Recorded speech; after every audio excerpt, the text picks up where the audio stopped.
This is episode 1 of the Erincast. I'm Whooper and here's Mario. Hey everyone. We just finished covering Anne of Green Gables after having also watched, some other classics, Touch, Heidi Girl of the Alps, etc. Yeah. Read half of Akira, the manga, and then bailed out because I have bad taste in manga.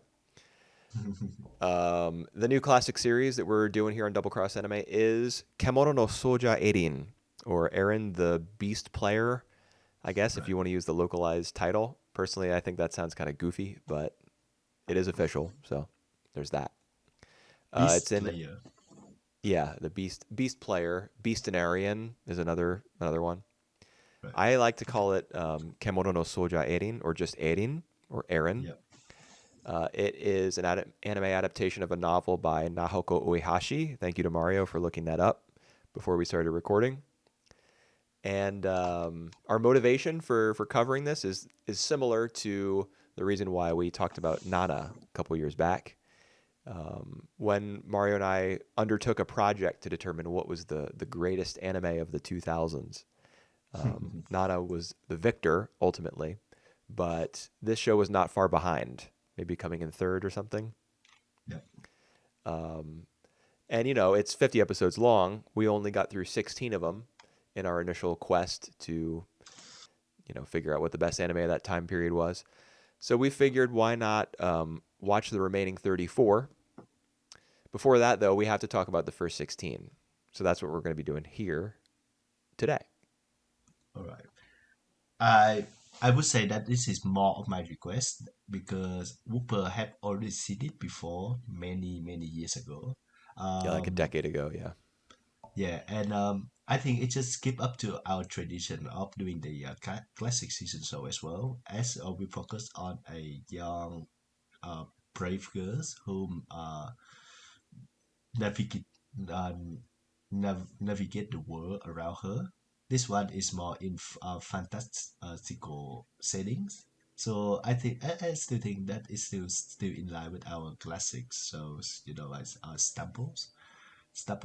And yeah, I watched the first 16 episode of Erin and I really enjoy it. It's not the perfect show. There's some tiny bit of details that I think the show doesn't do that well, but in general, I think it is just engrossing and a really good experience, especially for children shows. And it's just the first 16 episodes that I mentioned here. Well, I can predict, I think, one of the things that you are not so fond of from these first 16 episodes. Would that be the narrator? That would be the narrators, and that would be two side characters that I don't think belong to the shows. What But are their names again? Muku, oh, no, Nuku, and you Moku? Is you that have it right? here, Moku and Nuku. Yes. Yeah, Moku and Nuku. Yeah. I mean, I remember when the two of us were watching the first few episodes. I was like, I hated those two guys, and you were kind of like defending them. Do I have that Yeah, right? yeah. Well, now that that we have like 1 or 2 years, like off to really think about that, they stuck out like a short terms. They are comic reliefs without without the need to be a comic in the shows. Well, I mean, All right. I don't like them, Yep. but I will say that I mean, it has been 3 years since the two of us, you know, watched this show together, and in that time period, I think I've softened on them a little bit. Not because I Yep. think they're good characters, because they aren't, and not because I think they're funny, because I would say the majority of the time Sure. they're not. But this show, it is a kid's show, but it Right. contains so much dark stuff in it that I think you can forgive the inclusion of Moku and Nuku. Like, if you think about it, um, there's war, first of all, between Ryoza, which is the kingdom or the country where most of the events have taken place so far, and whatever Yep. neighboring country they're at war with. And Mhm. part of that war is using ferocious lizards called Toda that will eventually savagely kill the main character's mother as she Yep. looks on, from the lake where it's happening. So Yep. that's horrible. And then there's also in episode 16, Iaru, one of the Sezan, and I mean I know this is a lot of names and terminology and stuff, and we'll get into some of that. But there is a side character, a secondary character who Mm. kills his mentor because his mentor has like betrayed the organization to which they both belong, that like the secret Yep. society that they belong to. So he kills him, Yep. like straight up. And Yep. this is a children's program. So if you gotta bring in a couple of like bumbling idiots to talk about how much they love food and add "damon" to the end of all their sentences with like a little vocal quirk, then you got to do what you got to do. I don't want I want as few children to be traumatized by this show as possible, and I guess Moku and Nuku are tools to try to prevent that from happening. Oh well. All right. At least they serve as a distraction from more serious stuff in the shows. Which, all right, I get it is what it is. Yeah, yeah, that's kind of how I feel. They're here. What are we gonna do about it? Yeah. Can't go back in Uh, time or simulate a reality where they don't all exist. right. I think I did come across this question before, like 2 years ago, but I don't even remember the answer now. Are they anime original or are they in the novels? I don't know the answer to that off the top of my head. I might have looked it up 3 years ago, but I Yeah. don't remember now. I mean, my guess is that they're anime original.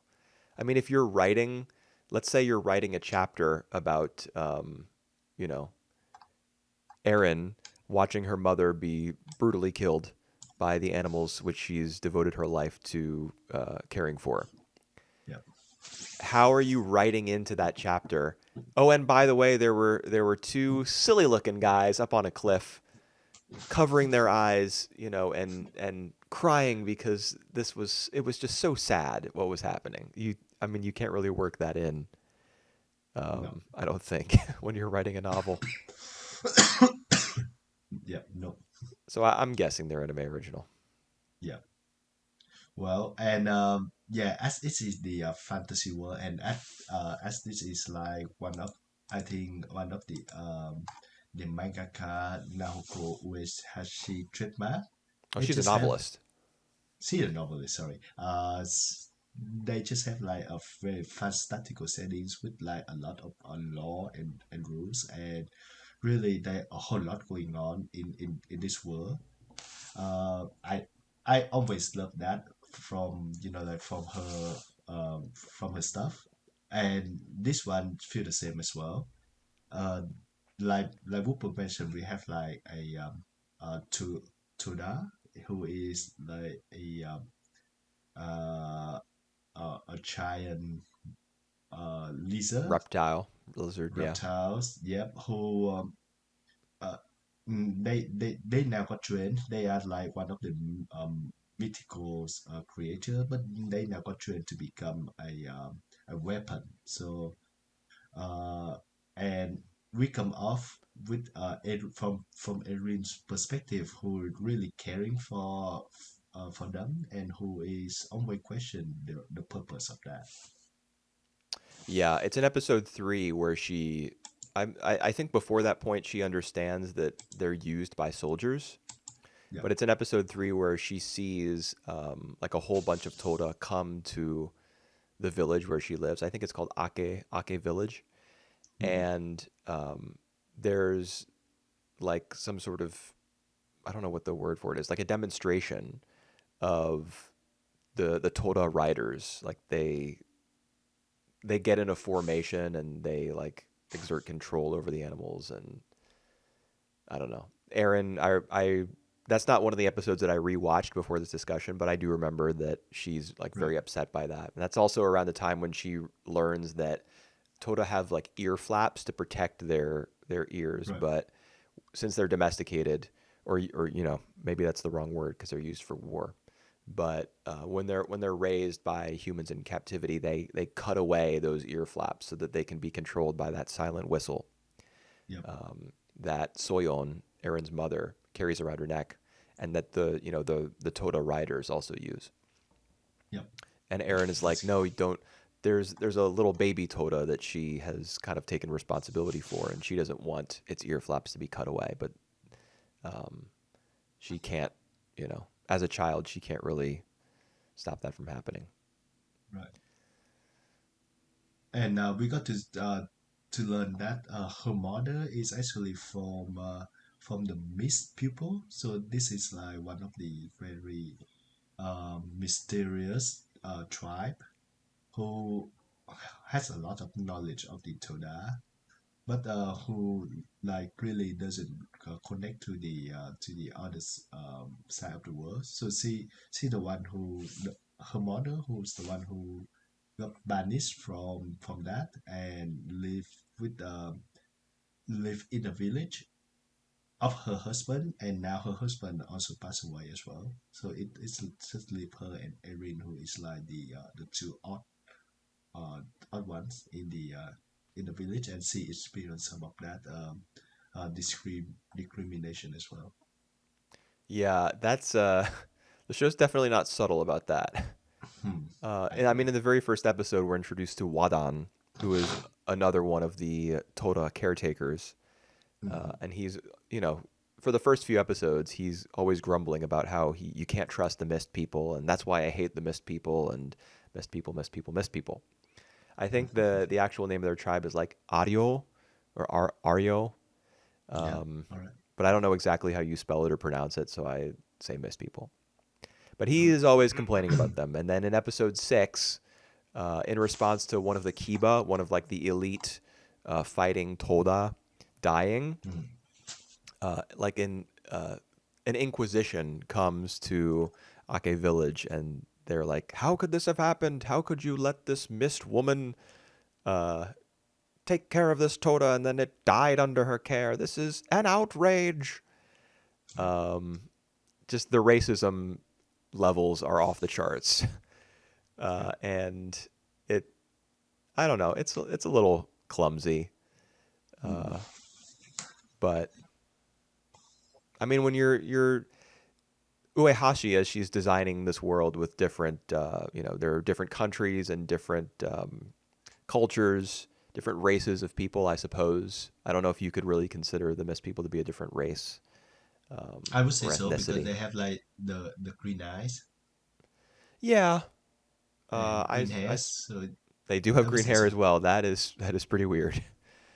Um, yeah, it's a different race, I guess. Then there's gonna be, if you're doing your job, I guess, as an author, you're developing a larger story, conflict between people groups. There is going to be some of that friction. There is going to be discrimination and indeed racism, and it's definitely present here. I mean, it's another one of those things that I guess I can forgive the show for because it's aimed at a younger age group. Yep. But it's if you look at the first episode, for example, even though it's a kid show, still, before Aaron is even introduced, there is first we get some narration about the lineage of the queen. She like Yep. is descended from the founding king with who had golden hair and came down from the mountainous region of Efon Noha. And All then right. there's a scene between the queen and her nephew Damia, who is obviously going to be a villain just from the way he Hmm. talks. And then we go Hmm. back to the narrator, and she talks a little bit about the war between Ryoza and the neighboring country that they're embroiled in conflict with. And then we meet the Grand Duke, who has the mustache, and he's got his two sons, Shunan and Nugan, Yep. who you see at various points during these episodes, like uh, battling each other with wooden swords. Mm. And the show is building somewhere with their two characters, even though it hasn't. I don't know, like reached ahead between them. We see all of that. I know this is kind of a long-winded spiel that I'm on, but we see all of that before we meet Aaron. So this show clearly is telling like a big story, even though it's for Right. kids. Yeah. It's got, like a lot on its mind. Yeah. And that's cool to see. Yeah. And in the span of the 16 episodes we watched, including the recap episode in episode 14, we go through like two main events, two main chapters, so to speak. The first one is from episode 1 to 7, where we see how Erin growing up in this village of, like taking care of the Toda. Uh, her genuine love with the Toda and her relationship with the mom. And at the end of it, we actually get to see how the mom died for what she like for what she loved. So it's just really sad stuff. Episode 7 really hit me hard. Yeah, that was one of the episodes I rewatched just recently, just today. Um, and the issue that I have with it, I mean, it's sad. It's very affecting. You see Erin like calling out for her mother while like reaching for her with one hand, while with the other hand she's latched onto the horn of the Toda that's carrying her away to safety. Right. And she's like just crying and crying, "Mom, mom, Okasan, Okasan, Okasan," a dozen Right. times probably. It definitely pulls on your heartstrings. Yep. What I have some difficulty though with this episode. Like the thing that always hangs me up on it, I guess, Right. Mm-hmm. is the editing. Like there Right. is so much repeated and reused footage during the scene where Soyeon is like descended upon by the Toda. Once they're all finished, kind of jockeying for position to see who's gonna get to it, like attack her and eat her first. Mm. Once they like dive in and create that big splash in the middle of the lake or the swamp, um, there's that you see the same cuts of Toda like swimming towards her and making that big splash in the middle of the body of water, and the same cut of like red leaves falling from a tree, kind of Right. acting as symbols for blood, basically, so they don't have to show too much of it. Um, and the same, I don't know, the same shot of Erin calling for her mother. It's just Yep. it's like Yep. disappointingly padded. That It doesn't just it stop the emotion of the scene from coming through, but it's a Yep. really big moment, as I you said. It's the ending of one of the show's initial chapter, and I wish it had been a Yep. little more, I don't know, a I little less repetitive. Yeah. I think I understand what you feel. It's just like beating your heart like over and over again with that emotions.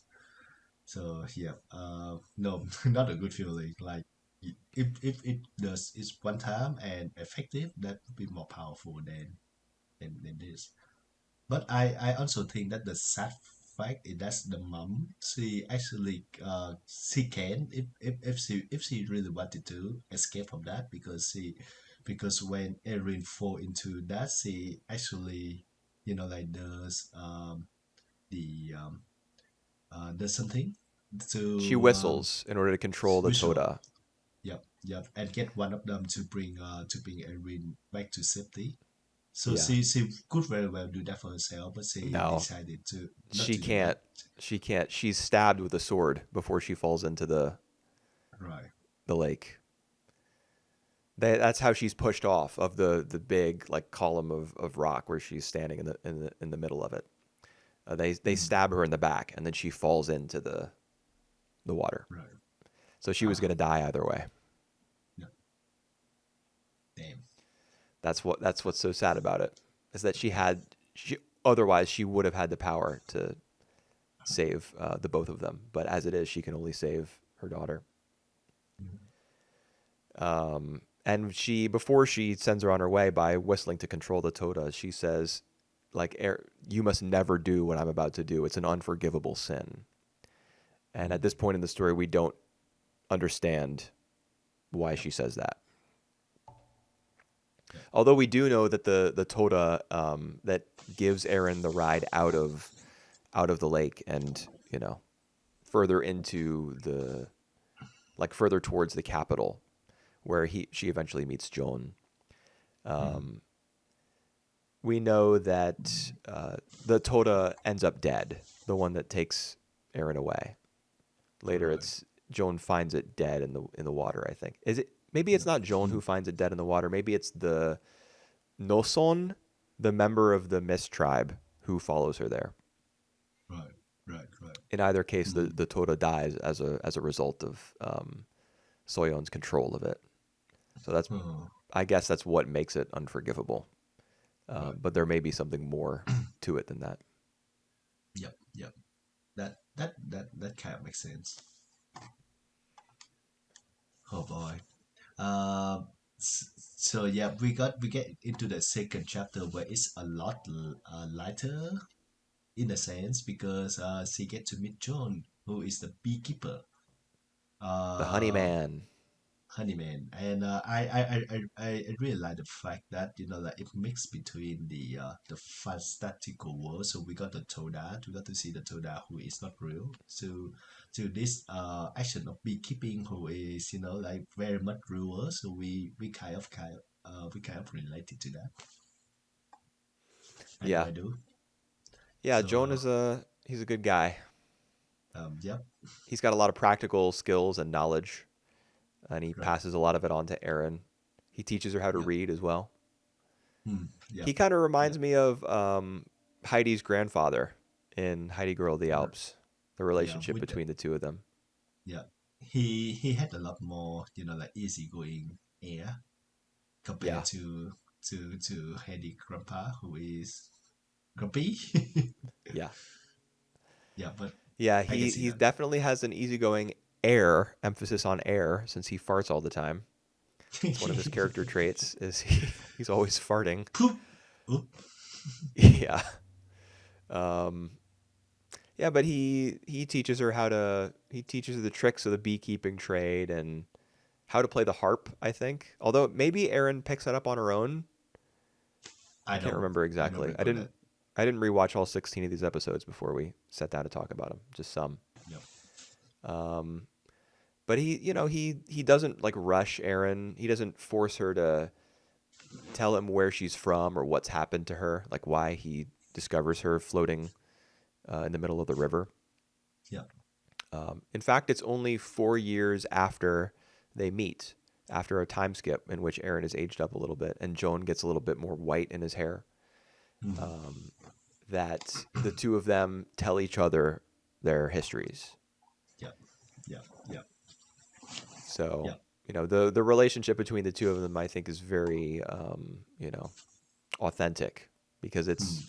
it's based on the two of them as individuals, not just who they were or where they're from or what Yep. they've done in the past, what they've seen. Yep. It's just based on him It's being somebody who has a passion for teaching and for caring for others, and her as somebody who needed someone to care for her and yep. someone to look after her. She was really in need of that, and that's what he provided. Yep. Yep. And that's good. That's good of her. Yeah, that's good of Erin as well because yeah, she kind of really vulnerable at the time because she have nowhere to go, nowhere to turn to, and then she meet John, and yeah, exactly like you said, it's the other way around. It's not because of who they were, but it's more of their relationship now that matters. That 4 years later they decide to open up to each other. They trust each other enough in order to do that. So yeah, that just when they reveal about their past, it just feels so great. And we know that like they are more than just a beekeeper or a teacher or just Erin. So yeah, like you said, very authentic. I love that. It just like in the span of really just a few episodes. Yeah. If episode 7 is the one where Soyeon is killed, Right. um, Then episode 8 is where she meets Joan, and 15, I believe. Yeah, it's Right. 15. That's where they, reveal their histories to one another, and Joan asks, if I return to the capital, because he tells her the story of how he used to be the reverend of teachers. He used to Right. be like the head of education, the head of the school at a really prestigious academy in the capital, and he even used to Mm-hmm. be the tutor to, I think, the queen's granddaughter. Yep. All right. We haven't really met her yet, but we will. Uh, anyway, he was like a very important figure in the capital, but Mm-hmm. he after he was ousted from his position by the father of a student who's cheating he wouldn't tolerate, um, then he's fired. He's sent packing. Yep. So he tells all that to Aaron after a visit from his son. That's what kicks off episode 15 is a visit from his son who wants him to come back to the capital and back to his family. And Joan is obviously considering it because he asks Aaron, like, will you come back? Will you come to the capital with me as my adopted daughter? But although she agrees to go to the capital, she says no, I won't. Um, I like if you intend to go back and get another teaching job in the capital, I won't like join your family in an official capacity and sit around and wait to be like married off as your Mm-hmm. as your son or your wife would want to Yep. do. She wants to be a beastarian. She wants to be Yep. a someone who will care for animals, including the beast lords. Yep. Who I think she first sees a beast lord in episode 12, and Right. then in episode 13, that's the one where she gets like a good look at the relationship between beast lords and Toda, and the Toda are the prey of the beast lords. Right. Like they get eaten. Yep. And she's immediately fascinated by them, I think. I Because I she, I, I love. Yep. Sorry. You go on. no, you go on. I've been talking for minutes and minutes now. I just say that I love the design of the beast law because in contrast to the Toda as well, because one is just like lay on the ground and one is like flying. So like two very different mythical creatures, and they I think they kind of supporting each other as well. But we don't see about that as yet. All we know is that Erin is having a knowledge of the Torah, and now she about to learn more of the knowledge to the Beast Law. So it's gonna be like it just very good skill that she have, and no one else has. Um, yeah. She was raised around Tolda, and Yep. initially, she wants to take care of them like her mom. She wants to be just like Yep. her mom, and she tells her when her mother asks, are you scared of the Tolda? She says, no, Mm. they're not scary at all. Right. Um, Right. now after what the way in which her mother died, I'm sure that she views Toda a lot differently. Yep. And so for her to see that there is a creature that is so dominant and so much more powerful than the Toda, and in fact preys on them and eats them, Mm. um, must be like must open up her world quite a bit, Right. in her perception of like the I don't know, the predator pyramid, or just the scope of nature in general. If there's a creature that's so fearsome and has left such a traumatic mark on her psyche, how can Mm. there also be this creature then that is so much stronger? Mm. Um, I'm sure that's part of the reason why she's so taken with the Beast Lords, and she's, Yep. that's going to be a part of her journey, obviously, given the title of the episode, the Beast, the Beast Player, the Player. Beast Tamer. Yep. That's what she wants to do. That's what she tells Joan. She wants to go to the capital in order to learn to, um, be a Beastarian. And Yep. he respects that and is willing to introduce her to one of his contacts in the capital. I think her name is Esal. We haven't met her yet, but Mm, that's what her journey is going to be, at least in the near future. right. So in episode 15, we get to see um, the adult, not adult, the teenage version of Erin, which is like that episodes of Ant, where we see her, like mature. Yeah. It just looks so different. It just I remember, I think I comment in the episode 15 that I cannot get used to the new design of Erin yet. And well, I don't think there's really that big a shift. Do you think? yeah. But She's taller. That's really the main thing. yes, she looked more mature. But the main thing is when I picture Erin, even now I picture the young version of Erin. Yeah.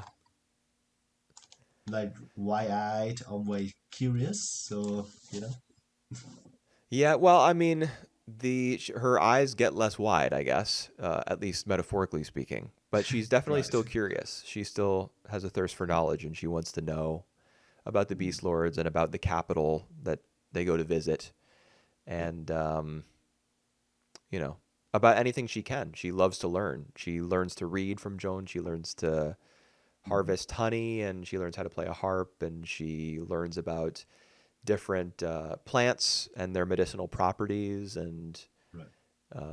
she's just a smart girl, Yeah. and she's Yeah. going to try to put those smarts to use in the capital.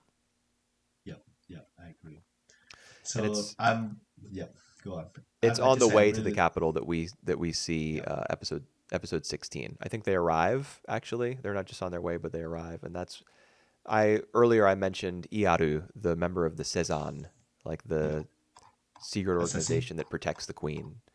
Mm-hmm. That's where that we had met his character before, I think in episode 10 when Erin gets her harp, which he Yeah. had created. But in episode 16 we learn a little bit more about him. He's got his own traumatic past, and he to add on to the trauma, I guess, he ends up killing the man who recruited him to the Cezanne. Um, Mm-hmm. and so Erin ends up breaking her harp in that episode, and he secretly is the one to repair it. So that strengthens the connection between their characters. I don't think they speak to each other in Mm. episode 16. In fact, I know they don't. I just rewatched that one, Okay. but the show is connected their characters twice in the span of 6 episodes now, and clearly he's somebody who is you know going to factor into the plot in a significant Yeah. way if the story has returned to him again so soon. Yeah. I think he definitely will. Like it is one part of the world building that we haven't got exposed to. So I think in the future when we meet him, it's gonna be we're gonna learn more about these factors. And yep, I just feel that we just see like one specific timeline of Erin's and one specific setting where she's in. So it's gonna be more open up as we get on in the future. And now that she come to um the kingdom, that would be more and more new stuff that she gonna learn and we gonna learn as well. Yep, that's what's in her immediate future. Assuming that Yeah. she passes this test that Esaru, or I can't remember the woman's All name right. exactly, Esal. I Um, don't remember it, but what was the test about? she just has to take an exam in order to Is that yeah. study at the school where she wants to like learn to be a beast tamer, beastarian. Joan has a contact, like the person who took over his position when he was fired. Um, Yeah. he's going to send Erin to her so that she can be tested, and if she passes, then she'll begin her studies. So All right. that's what's coming up. Right, really looking forward to that. I mentioned Whooper that I have watched, I think, a few episodes after this. I don't remember anything about this one, so it will be a new watch for me. Yep. All right, it's going to be like 5 or 6 episodes, I think, that Yep. will up through 21, 22. I don't know exactly. We've got it mapped out, but I don't have the spreadsheet in front of me. All right. Um, Uh, but 17 to 22. okay, Yep. sounds So good. 6 episodes. Yep. Well, that's what Alrighty. we'll be talking about when you hear from us next, at least Yep. as far as the Erincast, the 18 cast is concerned. Mhm. Do you have any other thoughts about these episodes or any notes? No, I think I'm happy with what we just discussed. It's still my favorite show. I think out of the shows that we watched in 2020, sorry, 2009? 2000s. Are you trying to get the year? Yeah, I try to get the years. The Arcadian 2000. This is Oh, one of the one that left me uh the most memorable experience. So yeah, right. I'm glad I get back to this and we'll finish it. Yes, over the course of half a year or so, we'll make our way Yeah. through it. Um, I have some more thoughts and some more notes on these episodes, but I think I'm going to try to work them into our discussion of the next 6 maybe. All right. This was That's a this good. really for anyone like listening to this. This was really just a bit of catch up, as Mario and I 3 years ago did. We had already seen these 16 episodes, so this was just a bit of a refresher for us, and perhaps for you if Mm, you're listening along at home and you've already seen um, Aaron.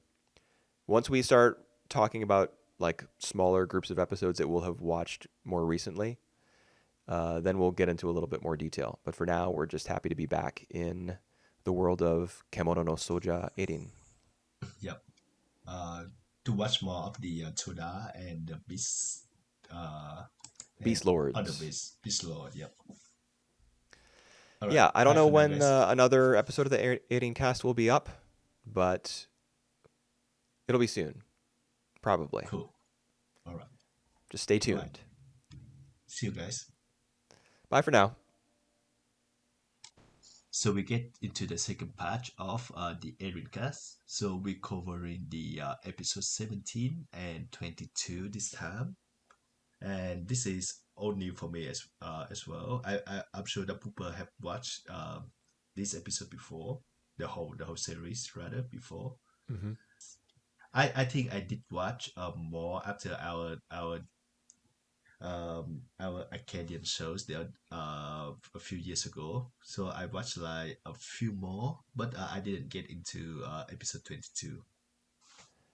Right, I remember you referencing the fact that you'd gone a little bit past episode 16, but then kind of forgot Yep, the events of yep. I those episodes, what you'd seen.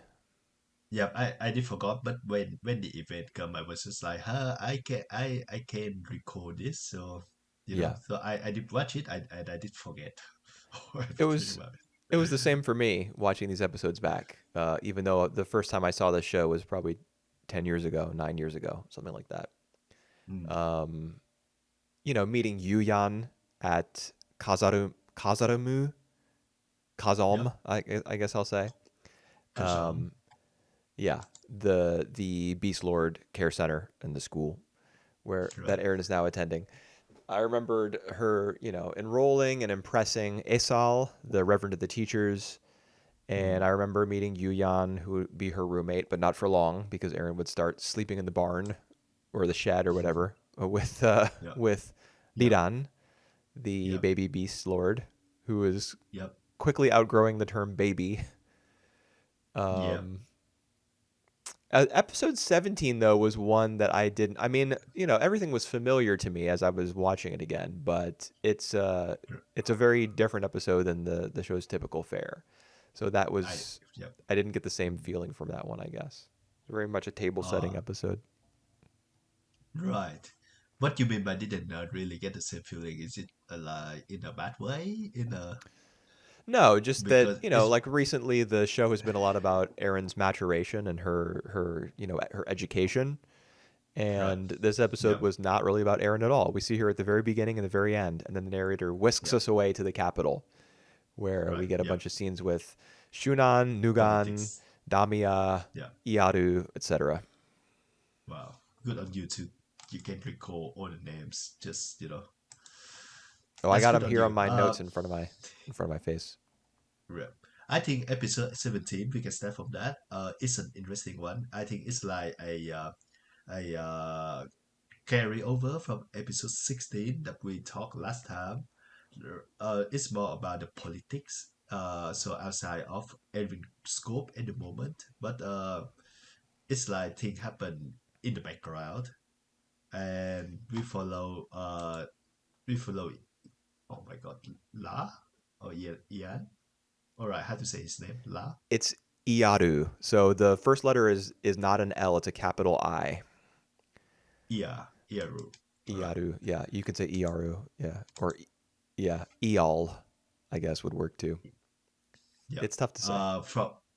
From his point of view, as he know that there is a faction where they very dissatisfied about the current situation of the kingdoms, so they want the Grand Duke to be a king instead of the current queen.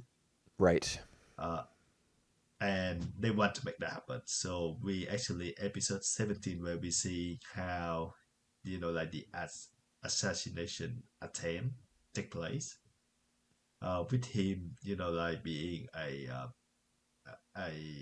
hero who saved the queen. I actually think that he need to get more of like a recognition from the queen than this. Like he still live a very quiet life afterward, after saving the queen's life. But Well, anyway, it's yeah. Go on. he's a Cezanne. He is like Yeah, sworn his entire life. And in fact, his mother sold him to the member of the Cezanne who ended up raising him and training him. yeah, Um, yeah. like he was just doing his job in that moment. Mm. Like the a secret service man who saves the president's life, for example, or the prime minister's life, um, will Doesn't get hard right surely though. be recognized for that. But then they'll have to go back to work, Right. and continue doing their job. So I think that's Oh, what's going wow. on there. Plus, we do see in episode 22. I mean, I'm skipping forward a little bit, but that's Mm. when Iaru we see him again because Erin goes back to the capital to get her harp retuned. Yep. And in Iaru's memories, we see the queen and her granddaughter, who was formally introduced in these episodes. Her name is it's like Samia or something, right? Right. Yep. We see the two of them like looking down at him with tears in their eyes. So I assume that's his memory of what happened immediately, like after the assassination attempt, like when he woke up, they were there. Yep. So Yep. he Yep. has been Yep. recognized in a sense. Yep. Well, and then get to that we get the baby Bislaw who is got injured by it as well. So that is another plot going for Erin when she get into the new school and she had to take care of them. Before that, though, she get into the school and she gets to get acquainted with the school rules and all that. I just feel that now that we mentioned that, it just feel a bit short, a bit too condensed. How as she get used to with the new life in the new setting here. You think? Yeah, I think so. I think that we just get like an episode focused on she learning the new stuff without actually knowing what she learning for once. She get used to the friends, and then that just get chopped off because like now she just occupied of taking care of the new baby Bislaw, with by all means it's a good thing, but like she kind of we kind of getting every classmate of her getting ignored because of that. She ignored her class, I think, as well because of that. Yeah. We only Make really no see sense. like at the start of I think episode 20 and 21, or perhaps it's 21 and 22. Um, we see like the very first scene we see at Kazalm. Man, that's Yeah. Kazarumu. That would be really hard to say if I did the Japanese pronunciation. At Kazalm, Good job. Yep. um, I think the first scene we see at the school in both of those episodes is Yuyan coming into like the mess hall, the cafeteria, and being like, "Everyone, Aaron is doing such and such. Yeah, Let's yeah, go. yeah, Let's yeah, go yeah. see."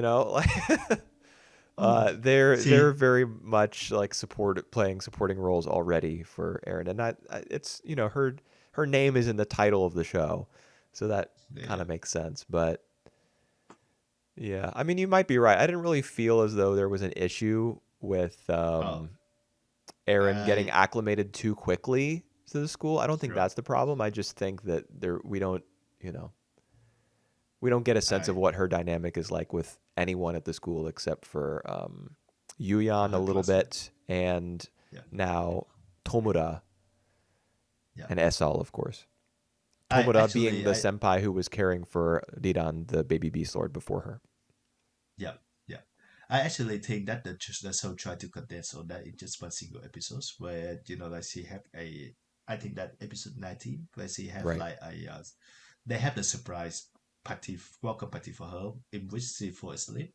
So that she make up for it the next day, which getting them into the breakfast where she served them the bees, the honeys, sorry, the the honeys, and looking over to the Bislo yacht, and she in there she actually can name on the all her classmate names. So Right.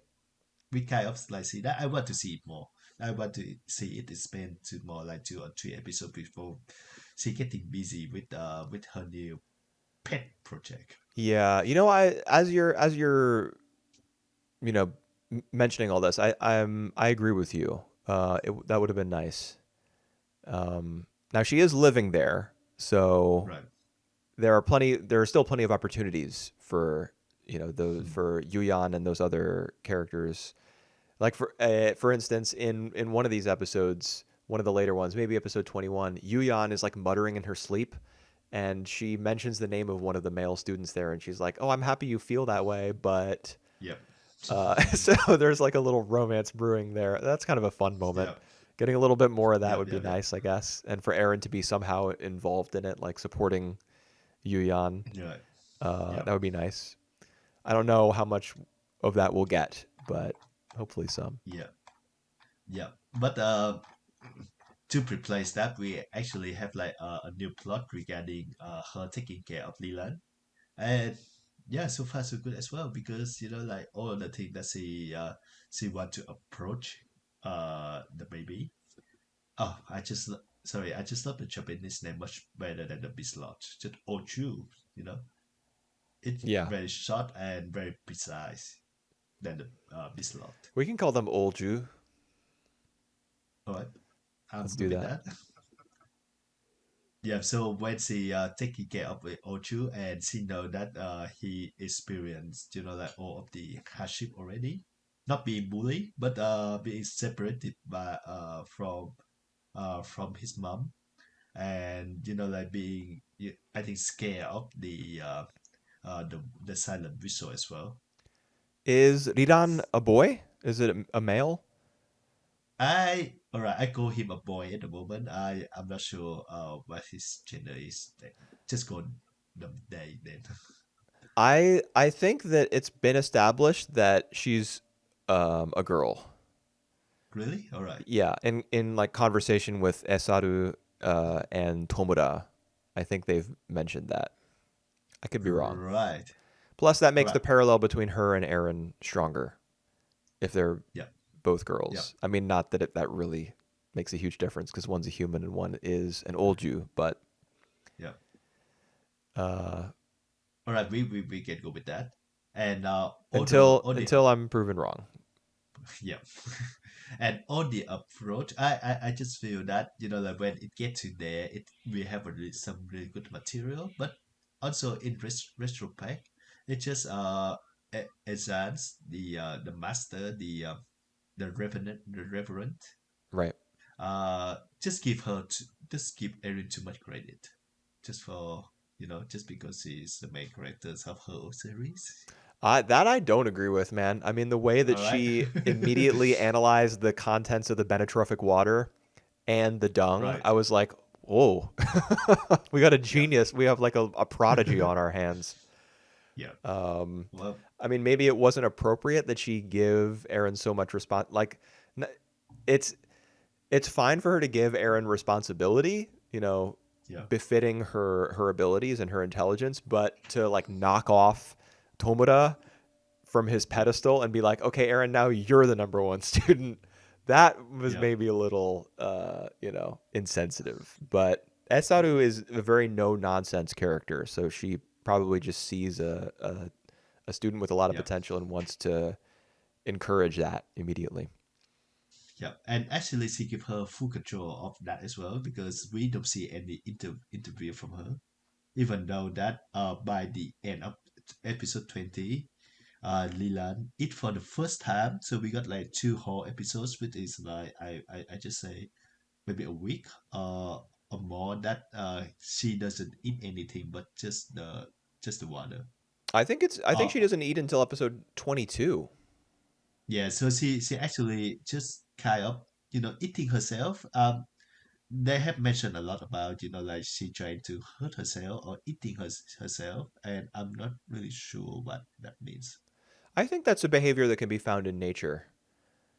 Is like if Is it animals don't have if food in their environment, they'll cannibalize themselves. all right? Is that what Leland does, or is Yeah. that right?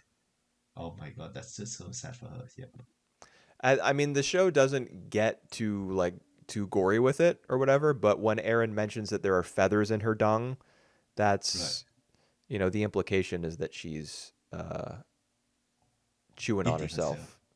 Yeah, I don't think she's just grooming herself. That's because if that Right, were regular Beast Lord practice, then they would always have feathers in their dung.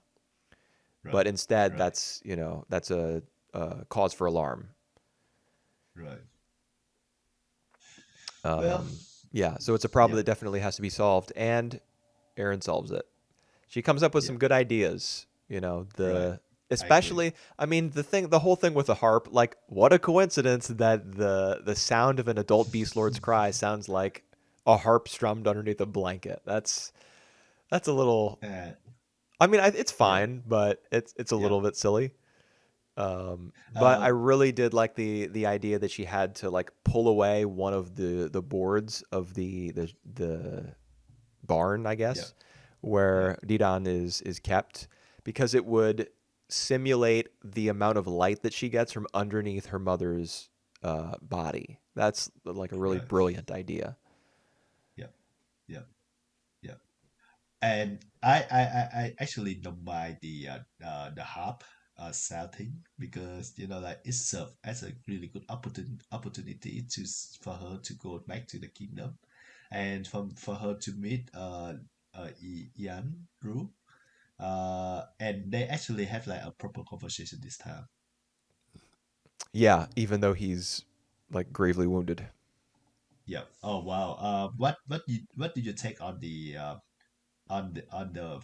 battle on the fight scene between him and two others assassins Yeah, so where they my it assumption is that those two guys were members of the Saigamud.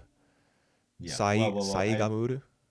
yeah Did I say I that right? mean more like yeah in a technical sense I Right. mean like they It's a intercut that little with awkward.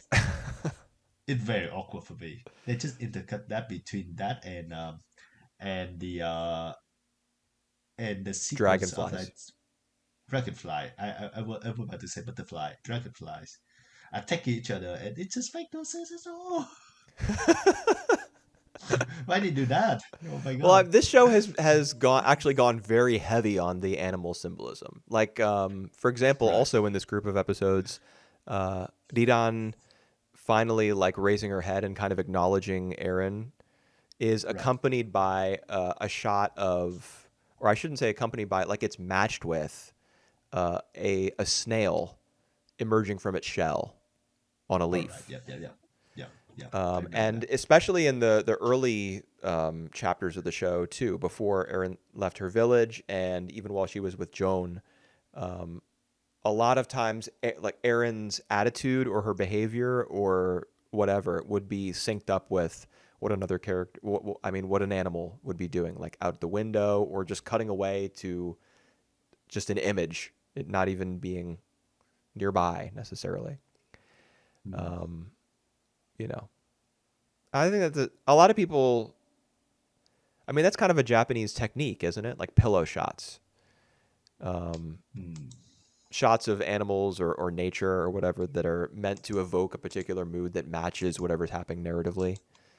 Uh, Yeah. I do agree though that the dragonfly thing was pretty aggressive, Yeah.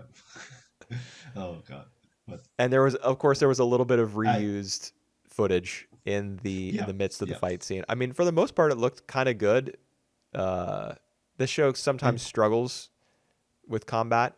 In particular, like there's a particular cut of like a soldier with a hat on, swinging a sword and hitting up against a spear, that has been used like 10 times in these 22 yeah. Yeah. episodes so far. It's a great looking cut, but it the show just falls back on it so often because it has a very I. small, bank of uh, reused footage.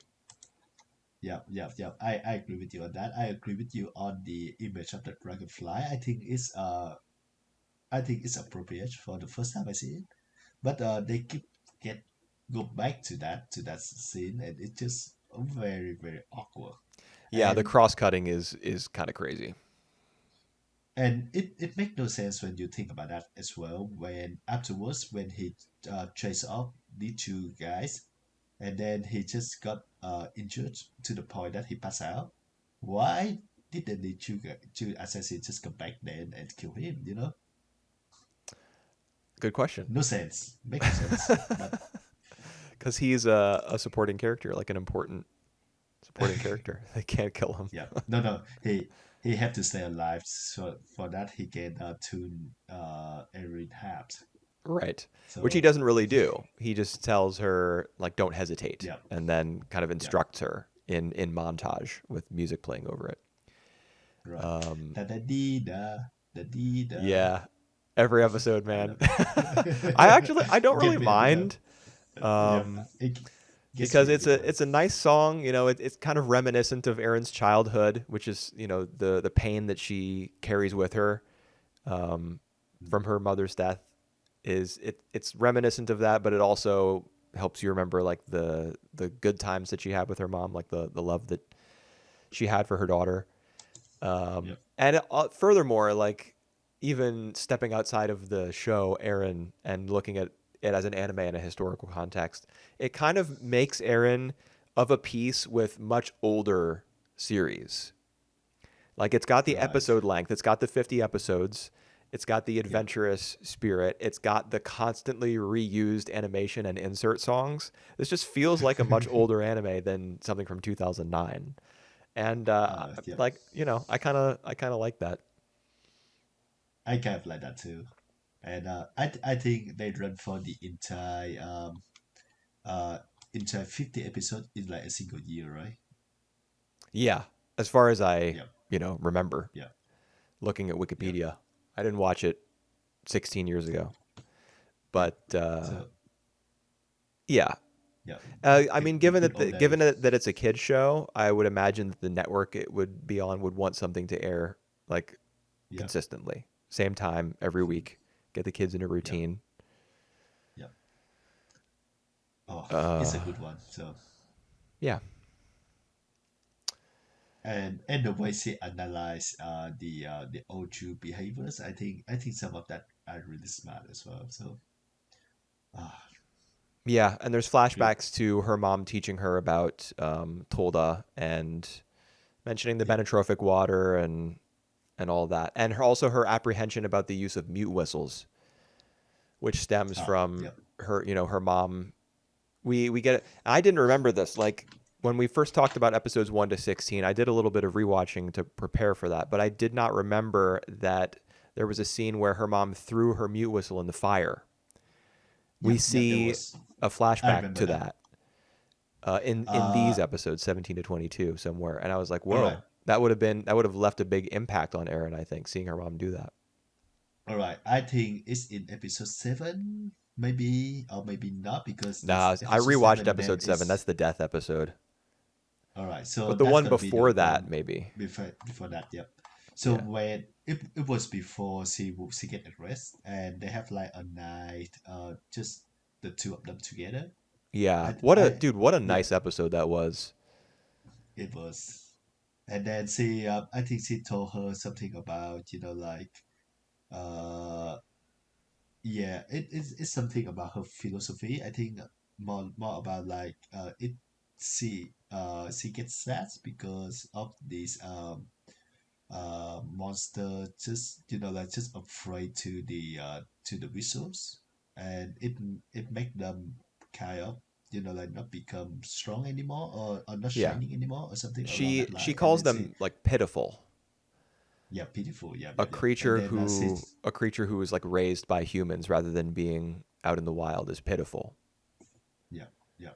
And we see the perfect example here is where like all the old Jews that race um within that this farm this school is they are not be able to fly. Yeah, and not just this school either. In that scene where Aaron that's episode 19, I think. That's the one where she has trouble adjusting Right. to the rules at school and like communal life. The phrase communal Yeah. life is used particularly by the subtitles. But there's that scene Right. where they're having like an outdoor class and the teacher in response to her question, her teacher tells her, "No, it's not just the old Jew here. It's also the ones who are raised in the capital. Any old Jew raised Yeah. by humans can't fly." And Aaron is obviously not satisfied with that explanation, and I assume that we will learn eventually what Mm. practice it is that like Beast Lord keepers do, what it is they do that Mm. prevents Beast Lords from flying. Because Yeah. it doesn't really make sense that it would just be if they're raised by Yeah. humans. There must Yeah. be. It's the use of the whistle. It's the water. It's something. Yeah. And we got another example along that line as well, where in episode I think 21 or 20, where there is a storm that's coming to the school, so they have to get all the Oju back into the barn, Right. and we get the involvement of two of our most hated characters, where they got chased down by one of these Oju, and one of them, sorry, not one of them, but uh, Tomura. Omura, yeah, have to use the visual, the silent visuals, to get him down, Right. and we see the image later on where like it's the rain coming, it's a storm, but the Oju cannot stay. It just like gets straight down to the ground. It's just pitiful. So Right. it's like the picture of pitiful right there for Eric. Yeah. Um, So, you know what else was pitiful about that scene was the visuals. oh, The cuts between there's yeah, like three images that that scene comprises. It's the shot of Moku and Nuku's right, terrified faces, the right, shot of the thunderclouds, and the shot of like the head-on shot of the old Jew's face. It's just yeah, those yeah, three yeah, images that the show cuts back and forth between them over and over. yeah, yeah, There's just no danger or dynamism to the storyboarding yeah, there at all. It's just yeah. so bad. Yeah, yeah, I agree. So when it comes to action, when it comes to like like the big scenes, I don't think this show nail it.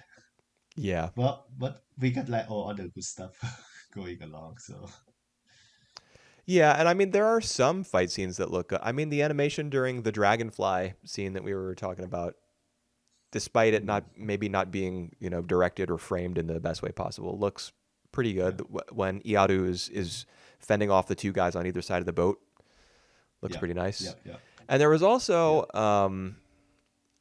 uh, episode 18, which is right, the first episode where we're back to Aaron as the principal character. right. Has some pretty nice character animation in it. Wait, I agree. is it episode 18? Is it are you No. talking of the one where Erin say goodbye to John? I mean, that was a very I like that scene a lot, but I got the number I do wrong too. initially. It was episode Right. 19 where Erin is like, that's the one where she's adjusting to school life and everything. And I remember a Right. particular moment where she's sitting at the table. She's finally come to breakfast late, um, and she's like, "Oh, what's this fruit?" And she tries to eat it without peeling off the skin, and she's like, Mm. "Blah!" The way that she kind of like recoils back and puts the fruit down, like with her arms outstretched, she pushes the fruit away from her and puts it down on the table, and then she takes Right. a sip of that drink, which you're supposed to slowly sip, and she Yeah. chugs it, and she's like, Yeah. Yeah. "Blah!" Yeah. The I Yeah. really I really liked the animation in that scene. I Uh, it kind of made a fool out of her, which was important yeah. because that's how she felt being at this Yeah. school among people who were, much more acclimated to it than she was. Yeah. I you also remind me of one of the scenes where the kids younger than her age have to clean up the dunk, and one of them just goes like swoop through and then just falling down into like the heaps of dunk. Right. That was really good animation as well. Yeah, that was a fun scene. You know, Yeah. I might blow your mind here for a second, but I've kind of come Right. around on Moku and Nuku. Oh no. Yeah, Right. I Tell me. kind of like them. Oh my God. They just all right. Tell me more. I just like I mean, like in the context of Erin going off to school, Joan leaving, Right. her being kind of alone, they're Yeah. two familiar faces. So like True. if she wakes up one morning and she like didn't get a good night's sleep and she goes out to the pasture and is going to check up on the old Jew in the barn and she sees the two of them working, it might put like a little smile on her face. She sees some people she knows. Um, I just am, they're kind of like a support system for her. They don't have any special skills and they are more trouble than they're worth, really. But excuse me, they can support her a little bit. Yeah. Yeah. Yeah. So I like them for All right. that reason. I don't think Yeah. they're great characters or anything. All right. I can get. Yeah. I can see what you mean here. I just feel very little interaction between Erin and these two, but Yeah. yeah they're quite some in these episodes. Well, they can take it or leave it, so I don't buy. Uh, in also we get to see more of like how the politic plays out as well, Yeah, we kind of because glossed over episode 17, but that was a really big right, episode yeah, yeah, I agree. for politics, like you mentioned. We get Nabia who's like scheming something behind the scene as well, because we see his importance as well. So he tried to separate between his cousin. Is that cousin? Because they call him uncle, right? So Are you uh talking the queen's granddaughter? yes, Sebia. Yeah, I think they're cousins. It could Right. be that no, wait, he's her uncle, right? Oh yeah, so niece. Oh my God. Yeah, I think so. So he tried to separate him from Shunan, and Yeah. then He doesn't want them to get too close because Shunan has his own, you know, view. plans. Right. He's going to inherit the Grand Duke's position eventually, being the older son. Yeah. And I think the show is already teasing towards the idea of reuniting the two, like the country is kind of split down the middle between the Right. people who are loyal to the queen, the people who are loyal to the Grand Duke, and the idea that it's building towards is probably that through marriage with Samia, he will be able to reunite the country. Right. Yeah. And then at the same time, we got Nugan, who is very he's like the follower uh of Nabia at the moment. So I think that would split between the two brothers. So this Yeah, is something that we will see later on. yeah, definitely. The scene where Nugon is like he's practicing with a sword or something, or he's just admiring a Right, sword, and like a right, shadowy messenger appears to him and says, my master has a message for you." And then he tries to slice him with the sword, and it's just a robe. It's right, right. a trope as old as time, but I think it's always pretty cool. Like, how'd he do that? He's a ninja. I One thing I like Right, about that scene is that we don't hear or see what the contents of the message are. We don't even know who it's from necessarily. My guess is it's from Damia, yeah. um, I would say so. but we don't even know if Nugon is aware of that or not. Right, He does at one point in that episode get a letter from Damia, like praising him or something along those lines. right, But then when he gets this other message, it's probably Damia posing as someone else and hoping to manipulate Nugon into killing his brother, taking over the Grand Duke's position when his father dies, hmm, and then using his influence in order to overthrow the queen, because Damia is not part of the line of succession. He won't right, inherit the monarchy. yeah, Samia will. yeah, And so if Damia wants to seize power, it makes more sense for him to do it through the Grand Duke and the Saigamud, the like you know right, the contingent who wants the Grand Duke to um, be the king, as you alluded to earlier. right, yeah. So it's I'm interest like all the scheming that's happening. Even right, yeah, Shunan, who's framed as like a hero or at least a not a villain, has his own designs for Samia. Like if he gets his way, he will probably use her attraction to him in order to like forge a political connection between both of their spheres of influence. yeah, yep. Very interesting.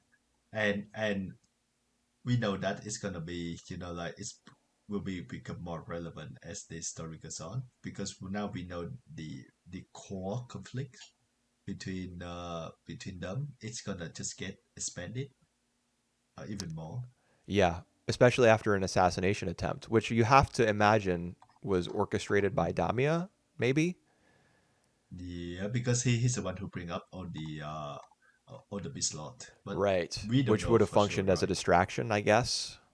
Yeah, Would that be the point of them? Like, if he were the one behind the assassination attempt, I guess the point of the old Jew would be um, yeah, just kind the of providing distraction, cover for the assassin.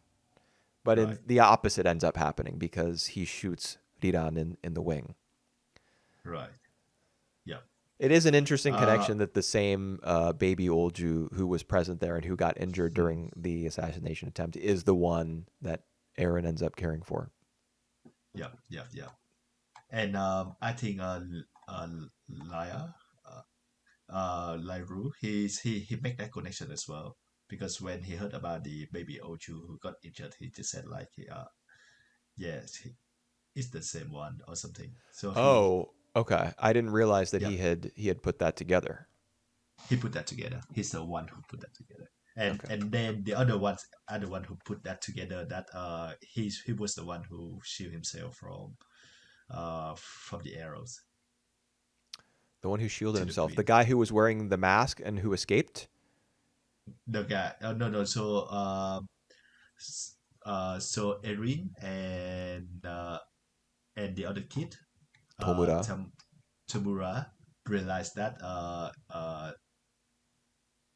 Larousse, oh my god, I get all the name, was the one who sealed himself to protect the queen, Oh, they figure because out that they he okay. Okay. yeah, because they did, I think they didn't know beforehand. So All right. all right, Well, I that just that look kind of up. brings Iaru a little bit closer to what's That's happening in the correct. rest of the story, I guess. Yeah. All right, I just look at the random things in my anime list, and it just bugged me that Moku and Nuku. Nuku in particular have four favorites. Moku had three favorites, five favorites, and Yuyan had no favorite. How's that Damn, happening? Yeah, feels bad for you, Jan. I I mean, feel bad for Aaron will Yuyan. eventually, if there's another time skip, Aaron will eventually graduate and maybe and leave the school, and maybe Right. we won't see Yuyan anymore. I don't know. I don't really know. Yeah, but you will see Moku and Nuku for the rest of the season, so that's why they come around. Yeah, speaking of Yuyan, as we've mentioned episode 19 several times already, but one thing that I really liked about it, in fact, it was probably my favorite part of episode 19, was the conversation between the two girls towards the Right. end. Like prior to Aaron's enrollment, Esad has told everyone to ignore her missed people heritage, Yep. Yep. so she won't be discriminated against. And oftentimes, in children's shows especially, if they're going to touch this sort of topic, that is the message: is don't discriminate. But Yep. Yuyan goes far beyond that and says, "I'm not going to ignore that you're of the missed people Hmm. because you're my friend, and it's a part of who you Yep. are, and it's human nature to be curious, and I can learn. Yep. There are things that I'm sure that I can learn about you or learn from you. Yep. Um, so just in that phrase in particular, like I won't ignore your heritage. It Um, it's is just a a positive message, right? Yeah, for real. Yep. Yep. Um, and this show was made in 2009 Right. in Japan. For kids. Yeah. Yep. So I like, there are going to be a lot of children's shows 16 years later made in parts of the world that are, perhaps more left leaning that would not pull off that sort of message with this much class. Right. So I was impressed by that. It made me kind of emotional. Yep. Yep. Yep. And I of mean, course, so did Joan leaving in episode 18. We haven't talked about that, but yeah. God, Oh, man, the scene when he's driving away and he's like, you get the shot of him just from the nose down. You don't see his eyes because they want yeah. to keep his eyes off camera so the tears can come down. Yeah. And he says, "You're my proud daughter," as he's driving Yeah. away. I was Oh, like, oh God. Yeah. Oh ah, man. Now that you mentioned that, it actually remind me of Matthew. You are my of who? proud daughter, Oh Matthew. yes, yeah, from Man of Green Gables, dude. Yeah, this Yeah. this this show But definitely has a little bit of that world masterpiece theater spirit. Of course, it's a fantasy rather than like a human drama. right. But yeah, I mean that was the first thing I thought when I rewatched this show for the first time, Mm, like a few years back when we did the best of the 2000s. When yeah. I watched Joan and Aaron, getting to know each other and the way that he educated her and cared for her, I was like, this is Heidi Girl of the Alps. Hmm. Yeah. Um, Yeah. this is grandfather and Heidi. Right. So I Oh think the show boy. probably has, and I don't. Some of that will come from the source material, I'm sure, but I think a lot of anime directors were probably influenced by um, World Masterpiece Theater What? works. Yeah. Yeah. And so some of that DNA probably got into this show through those Takahata series, and Yeah. Yeah. the other World Masterpiece Theater directors too. I don't think we've gotten into a lot of their stuff, but there were probably there. It's not just Yeah. Takahata who made great series underneath that banner, Yeah. That's true. even if And we his got were a the lot. best. I agree. And we got a lot of good materials going on here as well. So the strength of the story, the strength of the characters, even like the act directions, uh the character designs, they're all really good. It's just the animation can be a bit clunky at times. And it's just a small price to pay. I mean, honestly, do you think the character designs are that strong? I do so. I do think like I really enjoy Erin's character design. I enjoy the Ochu's character design and the Tonen. So yes, All right. Well, I mean, yes most for of that me. is creature design, what you just mentioned, but uh, Well, I mean, they do play a pretty significant role in the story, so I guess they're kind of like characters. I just think there are a lot of like very vanilla designs, like Tomura, for example, the senpai who was caring mm, for Riran before Eren took over. He's got yeah, the most basic ass, you know, zigzag agree. bangs looking design that I've seen in a hot minute. He Yeah, is, agree. generic Well, personified. well, yep, you're right. But well, I don't mind. Yeah, I mean it's fine. And you brought up the art direction. I do. Yeah, we didn't talk about that when we did the first part of this podcast, like the first 16 episodes. But it is It's very one, like I don't think I've ever seen another anime take an approach like this to yeah, background art. it's one of the best looking ones for me, at least. Oh, Like interesting. it's one of my favorite ones. It's just so soft, but so Right. very details. It's Uh, what it reminds me of is charcoal on felt. That's if I were to describe it, that would be Chuckle on what? on felt, like fabric. Right, right. Because That the makes sense. a lot of the it kind of uses blocks of color in between Mm, those like charcoal looking uh, yeah, lines, and they kind yep, of have a texture to them that looks a little bit fuzzy, right, and right, it kind of looks like yep. someone has taken a stick of charcoal and drawn on top of that fabric, which is why the lines have that sort of speckly quality to Mm, them. It's really yep. it almost it kind of looks like have you ever seen like someone tell a story using a felt board? Do you know what I mean by that? Right. Yep, yep, Where you yep. have a board of fabric that's kind of like adhesive, and people will put Right, up like pictures of characters that are made of fabric and stick like they adhere to the board, right, right. and you can like move them around and peel them off and put new ones on in order to tell a story. I think that's Mm, probably the look that the art director was going for mm, when like conceptualizing um, how the series would look. It's really yeah. I I do like it sometimes, and at other times I don't. Kind of depends on the Right. shot, I guess. But I it's so distinctive. Like it really gives the show its own identity. yeah. I yeah. Well, well, I think they did a good job, especially with these settings where they have to open up to many different kind of settings. So we see like Erin's original town. We see the place where she grew up with Jones. We see now when she get into the school. We see the kingdom.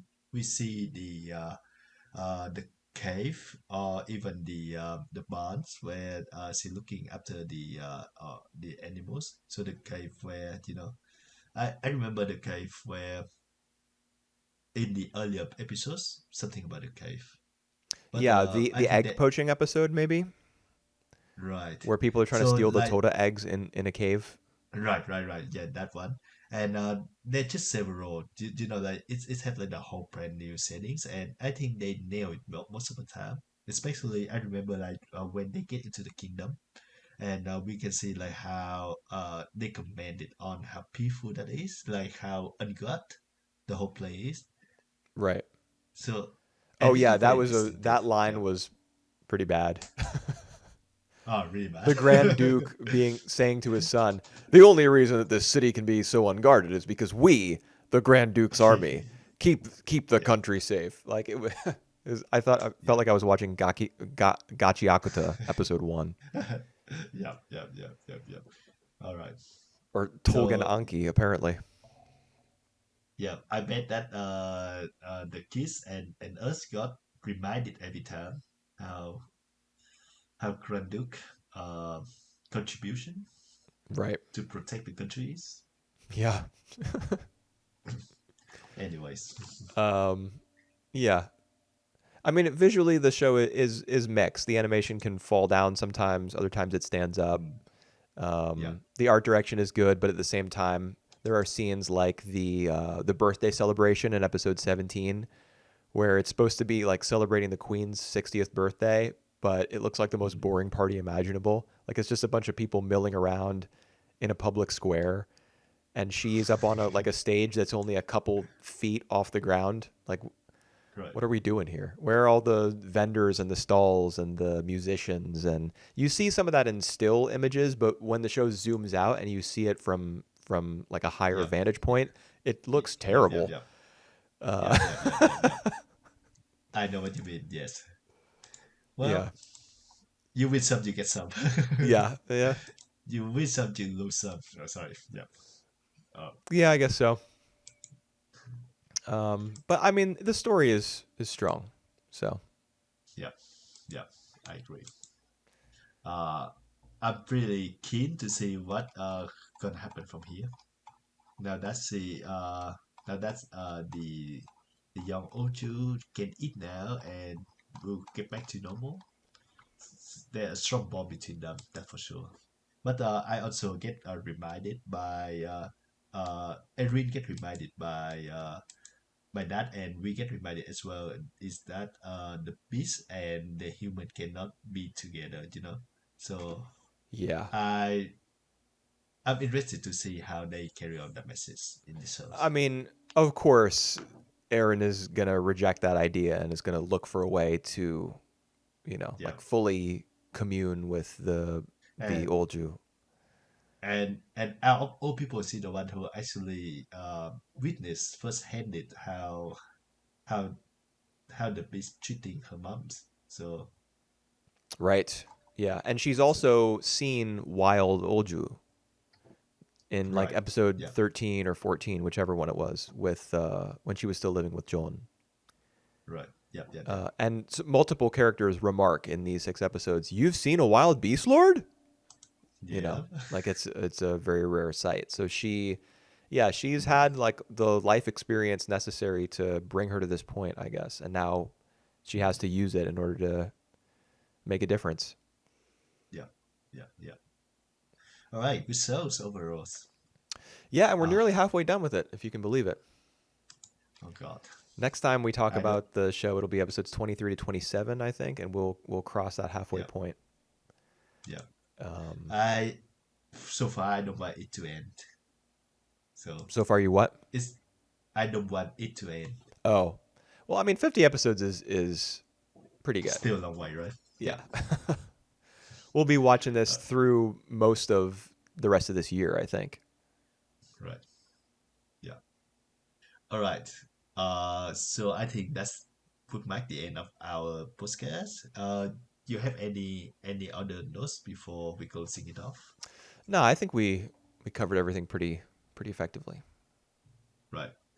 All right. So see you guys for this one. I think in about maybe a month or so, or Yeah, I even don't know more. exactly what my upload schedule will be for the Erincast, but rest We assured, will get there. we're gonna get all the way through it. We'll cover it to the end. Yeah.